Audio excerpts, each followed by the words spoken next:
La Tour Eiffel qui scintille pour l'occasion. C'était il y a une demi-heure pour célébrer le vote historique du Parlement réuni en congrès à Versailles. L'inscription de l'IVG dans la Constitution. Le vote a été annoncé il y a donc quelques minutes. Voici le résultat du scrutin sur le projet de loi constitutionnelle. Nombre de votants, 902. Nombre de suffrages exprimés, 852. Majorité requise pour l'adoption du projet de loi constitutionnel, soit les 3/5 des suffrages exprimés, 512. Pour l'adoption, 780. Contre, 72.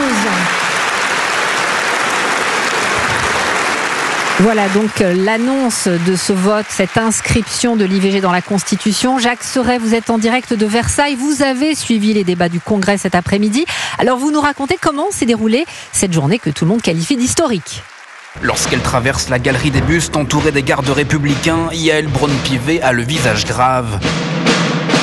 La présidente de l'Assemblée nationale monte à la tribune. La séance est ouverte. Et commence son propos par ces mots. Pour la première fois de notre histoire, le Congrès du Parlement est présidé par une femme.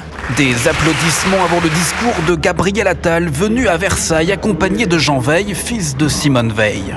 Oui, la liberté d'avorter reste en danger, car tout dans notre histoire le prouve. Nos libertés sont par essence menacées, par essence fragiles. Et lorsqu'on veut s'en prendre aux libertés d'un peuple, c'est toujours par celle des femmes qu'on commence. Nous avons une dette morale envers toutes ces femmes, insiste le Premier ministre. Le Congrès semble conquis, sauf du côté de quelques sièges LR ou RN. Marine Le Pen se fait discrète, c'est la vice-présidente de son groupe, Hélène Laporte, qui monte à la tribune. En 2022, le nombre d'IVG réalisés a battu un record dont nul ici peut satisfaire. Je voudrais ici rappeler les mots de Simone Veil. Personne n'a jamais contesté que l'avortement soit... Personne n'est ici garant de sa mémoire. Personne n'a jamais contesté que l'avortement soit un échec quand il n'est pas un drame. 45 minutes de suspension de séance pour permettre aux députés et sénateurs de voter et un résultat sans surprise. Emmanuel Macron tient sa révision de la Constitution. La dernière remontait à 2008.